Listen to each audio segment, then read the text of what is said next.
Hi, welcome to class. We're the only two right now, but the other ones will show up eventually, right? I hate my life. I hate my life. And Professor Sunreis Productions! Hello class, Professor Sunreis here. In this video we're going to take a look at the first regional we had here in Germany, a remote regional with 170 players. Gonna take a look at the breakdown of that. And we're also going to take a look at the HakunaMyData video, who does an analysis of the top 25 players on Dueling Book. That's definitely a very interesting thing to always look at, so definitely check out HakunaMyData. I'm going to link it in the description below. We're going to take a look at both breakdowns to see if the predictions about the early meta were right. Is Phantom Knights really tier 1? How is Brave performing? And also what defensive cards should you play in the main deck, what in the side deck, which you shouldn't play at all. This is everything we're going to take a look at in this video. So if you like this content I'm doing, definitely like and subscribe. I'm starting to do a shit ton more of this in the future. So yeah, let's just get right into the video. So here we have the deck breakdown of the TCG Remote Duel Championship hosted by TCG Online Locals. This is an amazing Discord which basically hosts locals every day, both for NA and Europe times. I'm going to link them down in the description, so you guys should definitely check them out. Let's get to the first deck. It's Phantom Knights. Surprising, not a lot of people. I guess the only thing surprising is the amount of representation. But if you tested the deck, the Cyflock variant runs way too many bricks, and there are decks which can do the Cyflock better and end on more Omni negates to combat the Eldritch decks, which are not really represented here. But they're just stronger combo decks with less bricks, so it's not too surprising that the BK deck is not too represented. It's still a very strong deck, of course, and it's still definitely tier 1 or 2. Of course, 9 people played with Brave, so that's not really surprising. In the second place is Sword Soul. That's very interesting because it got hit a lot. It didn't lose any consistency, but it lost a lot of its power. And if you tested it, a buddy of mine tested it, its going first game is just not there. It does have a good board, but it's not unbeatable, and the follow-up is just not there. So it's in a very weird state. Maybe they are blind second in variants. I don't think they topped too much, so we don't have the deck list for them, but definitely still a very strong deck and should not be slept on. Third is Prank Kids. I'm surprised this is not the highest representation. I think in Top Cut they have the highest representation, of course, 7 being with Brave. Definitely a strong deck, and it's pretty much the PK people want to have. I'm thinking that this deck will overtake Phantom Knights just because they use Brave Engine just as well. And they just have a way more adaptable game plan to combat all sort of decks which try to counter the combo decks. Next we have Virtual World, 4 with Brave. This is very interesting. I'm not too sure which version is going to be the best, be it Pure, be it Punk, be it Brave. All of them have their benefits, all of them have their problems. Definitely very interesting deck. I'm super stoked to start playing it soon once I have my regionals here done and I can pick up a new deck. Definitely very interesting. I'm surprised that Sunreis has 9 representations overall at the 5th place. That's very interesting. I'm not too sure if the deck is too good. It should be kept in mind that the regional is not completely meta. The Discord server has quite a few non-meta players, so you do have to keep this in mind when looking at this. But overall, I feel like this is still a good representation, because if you go to a YCS, most of the players will be casuals as well. So I feel like it's representative of the game overall. But Flow on the Reese is definitely interesting. The new support they got for dodging Imperms and Bailers is definitely very strong. It's also just a consistency piece in itself. But I'm still surprised to see this many of them. 7 Vogue Dogma. I'm surprised there are not more of this. I feel like a deck like this, which is basically solved already, is very good early on in the meta, especially if you think there will be a lot of combo decks, because this deck plays like 12 hand traps, 20 starters, and you just go for it. Definitely think we will see more of this in the future. It lost 2 starters, but that's not really that big. They still have 3 Pod, 7 Alistars, 2 Nadir, 2 Fusion Destiny, so there's still a shit ton of starters. And I think Ecclesia is also a starter just because you search Maximus with it. 6th Triton, still a very strong deck. I'm surprised, not surprised, I'm excited to see what people come up with the deck, because it still has all the consistency pieces. It's just lost the most broken part about the fairy package, but you can still go for the Megalith line, you can go for Cyflocks, you can just go for generic extra deck monsters like Appaloosa, Masquerena, Enforcer, Dagda, stuff like that. So there's still a lot you can end on with this deck. You can search Lancia, which is very strong right now, with Decklists, Phantom Knights running around, Virtual World, Sunreis, Invoke Dogma, Tri-Brigade. They all lose to Lancia or get hurt by Lancia. So Drytron being able to search it is very strong. 6 Tri-Brigade. I'm very happy for this deck to still be in the meta. I like the pure or like somewhat pure builds with a little Lyrilisk engine. So you end on Appaloosa, Revolt, and Forza. I feel like this is a very fair board to beat. You just need one defensive card and you start to crack it, but they do have the follow-up. So that's a very cool deck to play against. There could also be some Lunar Light Tri-Brigade lists. They are not listed on here. But that's definitely a deck you should watch out for. It's probably not meta, but it's definitely a very cool deck to play. Maybe even to play against. I don't know. I haven't tested it too much, but that's something to just keep in mind. 5 heroes. This is probably where the casual part of the tournament shows. Heroes is like a fan favorite for people who are somewhat into competitive Yu-Gi-Oh, but not really. And then because Heroes is probably the best deck of like nostalgia bait support. So it's not surprising that it's up here. I mean, it got Hero Lives to 2 and lost 1 Fusion Destiny, so I think they basically both just the same starters, like power-wise, they don't take away much from each other. So Heroes, I guess, is a decent deck, but it's just Heroes, you guys know it. Sky Striker, surprised there's not more of this. I think Sky Striker won the tournament, so it does have a good transition from Breakdown into Top Cut. It's a very strong deck, very adaptable, especially in a very combo-heavy format like this one, just having 12, 13, 15 hand traps, and just eating combos alive with it, and then have just a very robust engine with Ray. It's very strong. They probably play the going first variant with Enforcer. I could see them just playing a blind second variant just to have the more hand traps at their disposal, because you don't really need the Enforcer that much, but I feel like it's Enforcer list. I think the first one was an Enforcer list. For Lich, I'm not too sure why this is not more represented. This deck is so strong, especially combating all the combo decks. I know that, for example, all these Brave Tenyi combo decks, which just play a shit ton of engines and just end on a board, they do have a way stronger end board against Eldritch with a lot of Omni Negates and like a double banish and stuff like that. So Eldritch loses against that, but as you can see, most people are on Phantom Knight, Sword Soul Tenyi, and Prankets, and apart from Prankets, these decks just don't really have a lot of tools against Eldritch. Prankets is way better than them. So I thought maybe there would be more, but maybe it's because the Discord is a little more on the casual side and people really don't like Eldritch.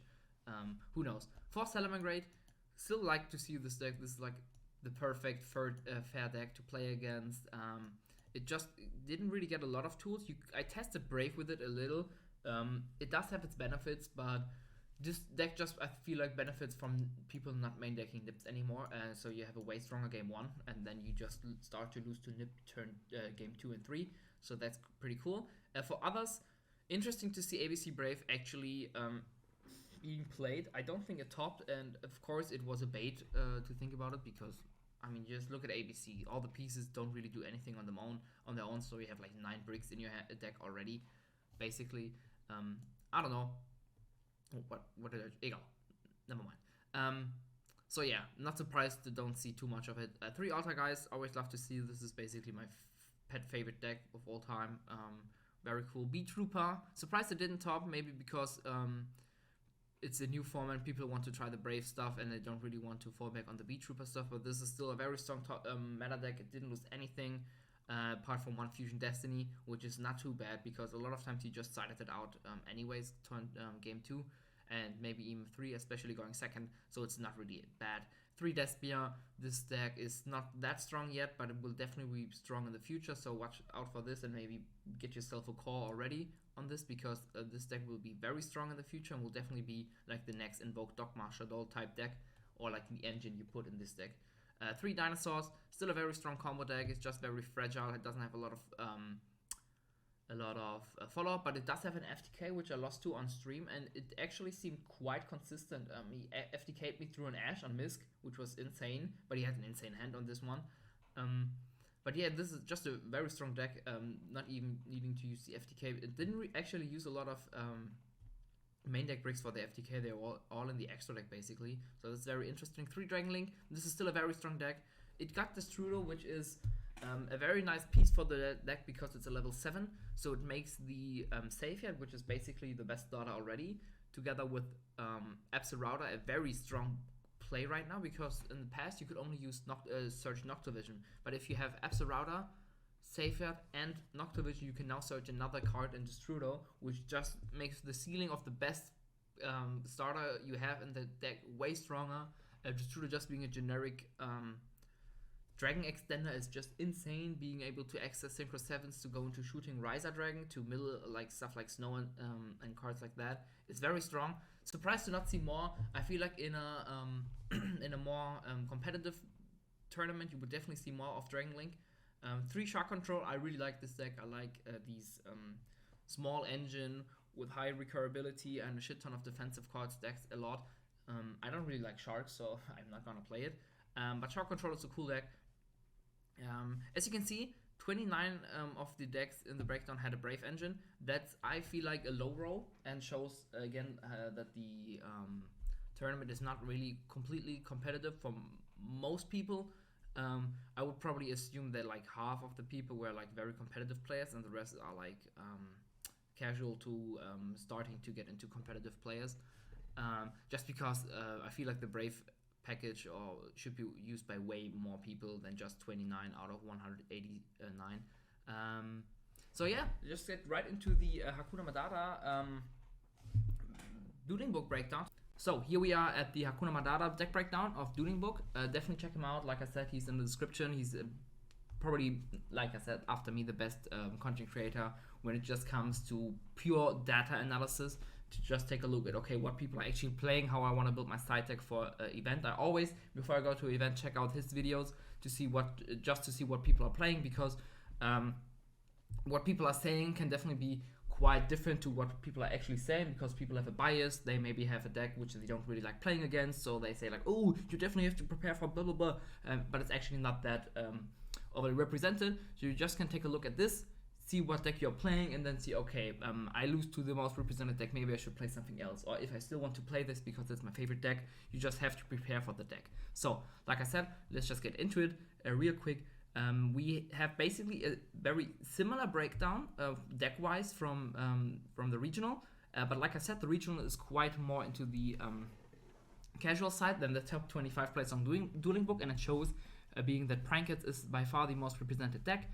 This is definitely the PK people meant when they said PK is going to be a tier 1 next format, not the Phantom Knights, because Phantom Knights is just a little too bricky, at least in my opinion, and there are a lot of decks which are way more adaptable against the deck which preys on all the combo decks, being Eldritch, which is also way higher represented here because these are competitive players, they just want to prey on the combo decks. So Prank is just a very adaptable deck. It can build decent boards against both combo and back row decks. So it's a very good deck, and not surprised this is a tier 1. I'm also thinking about picking up Pranket's core in the future just to have access to it because it's actually quite cheap. Sword Sultani also still being the second most represented deck is, but for me, surprising. I'm not too sure about the deck. I tested it against it a bit. Being a Phantom Knights player, I do have quite a decent end board against them because I have both Evil Soul Nightmare and 2 Fog Blades, and that's very hard for them to play around unless they open like Droplet, and I still have like the Fog Blades. You know what it is.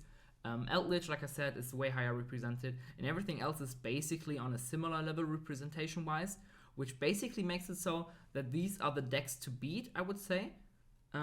So when it comes to defensive cards, you should keep in mind that all of these decks don't really have like a card in common, a card like Lancer, which basically beats all of them. So your main deck should definitely be more generic with cards like Ash, Vela, Imperm, all of the basics, like low impact hand traps, which are just very generic and applicable to basically everything.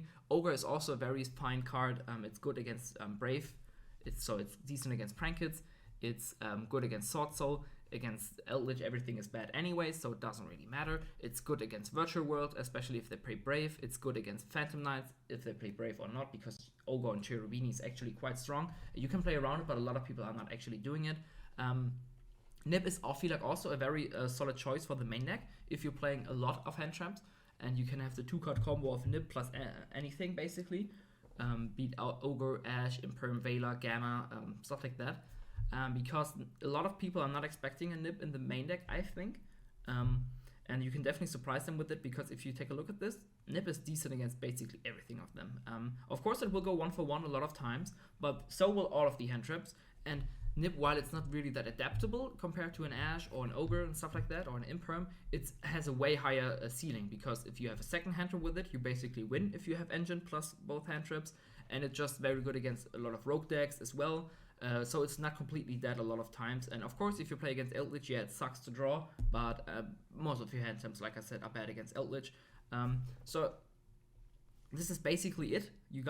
What you guys need to know is that you just probably should play defensive, generically defensive cards in the main deck, and you should not be too scared to play an Ogre and a Nip in the main deck, because it's still a very strong card. Don't get baited by people saying Nip is bad right now. It still should be quite okay in the main deck.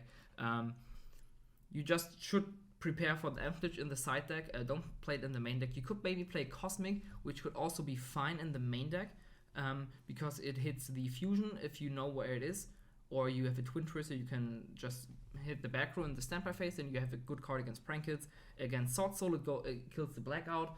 Against Eldritch, it just kills their Disruption, like their Floodgates and stuff like that. Against Virtual World, it hits their Chuche, which is actually huge. And against PK, it's kind of bad. You can hit the Scythe if they have it, but they can just chain the Enforcer.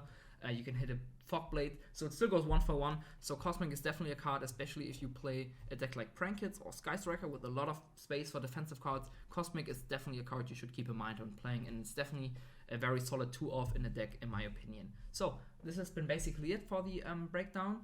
You should be prepared for a PK deck, be it Prankets or Phantom Knights. It's up to you what you want to prepare for.